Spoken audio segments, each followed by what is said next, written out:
Hello, everybody. Um, Uber Lady Charlotte here. I'm still working on something.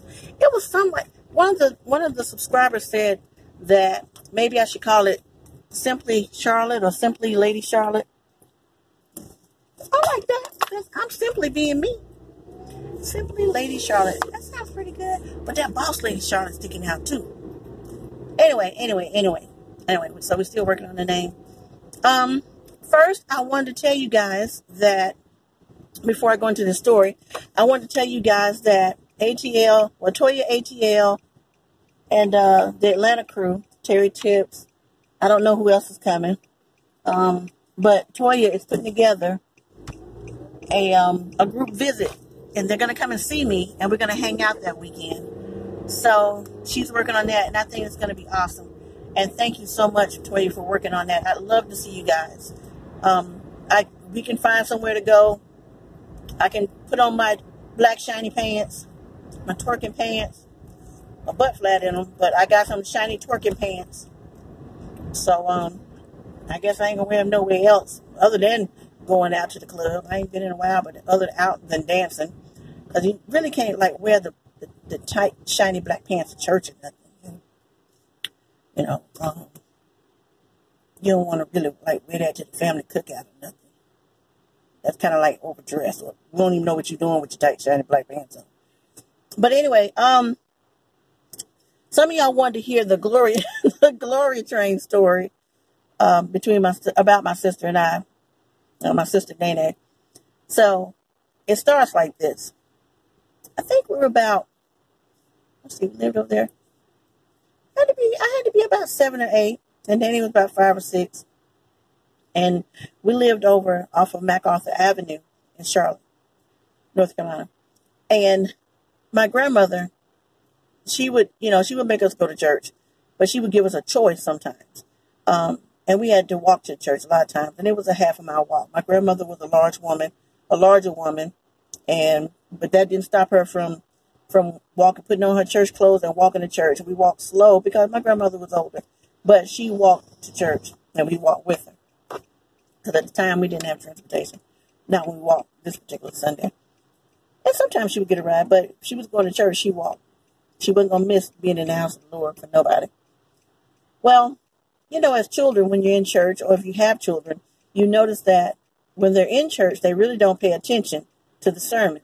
They kind of sit over there and play with each other and pick fights. And you got to spend a lot of your time saying between your teeth, if you don't start, I'm going to beat your, but you don't want to cuss in church. But some parents didn't care. They cuss their kids in the church.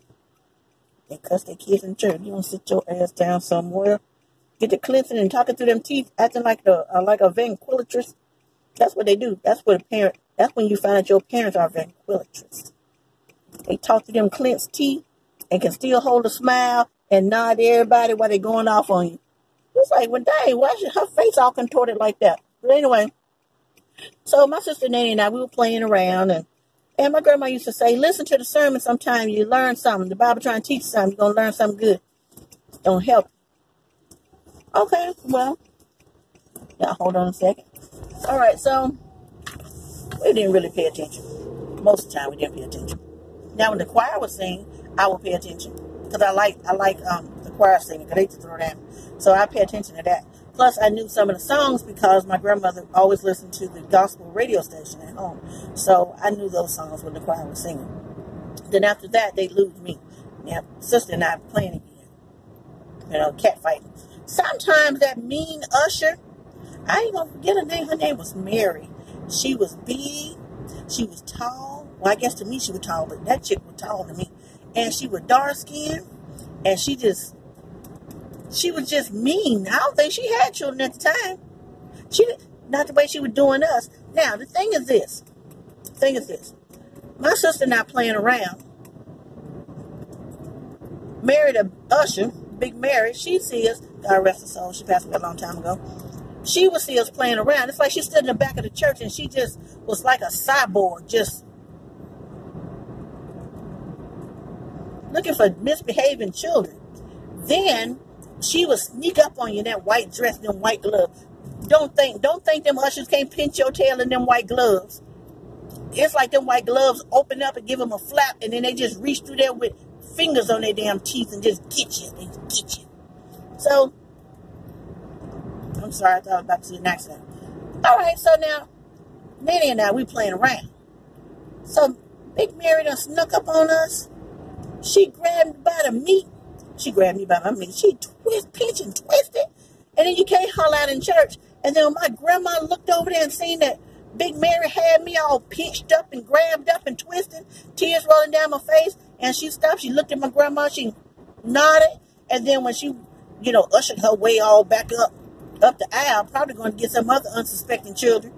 Then my grandma looked at me. My grandma was super light-skinned. Super light-skinned. She said she was a mulatto. But she was super light-skinned.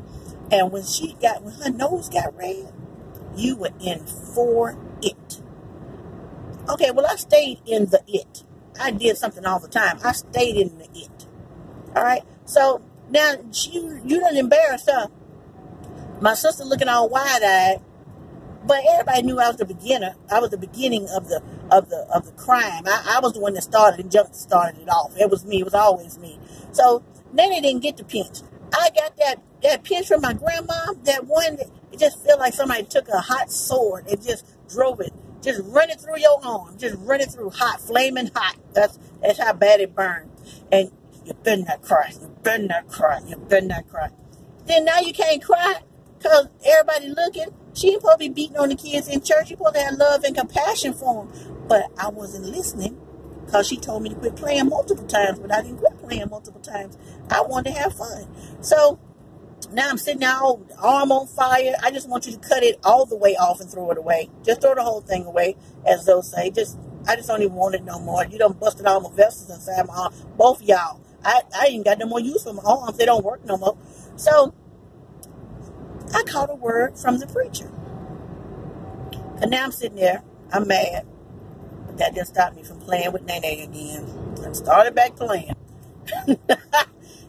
Looking for my trouble. Looking for my trouble. They're probably going to cut my head off this time. But me being me, playing again. So then I caught a word that the pastor said. He said, there's a train a-coming. Chooka, chooka, chooka, chooka, chooka. I stopped and looked. The train is coming. He said, can't you hear it coming down the track? Woo, woo! I said, ooh, it's a train coming. And he excited. He said, you don't need no ticket to ride. Just come on board. It's the glory train. I said, ooh, I want to go on the glory train. And he said, woo, woo, woo. Can you hear me? Can everybody say woo, woo, woo, woo?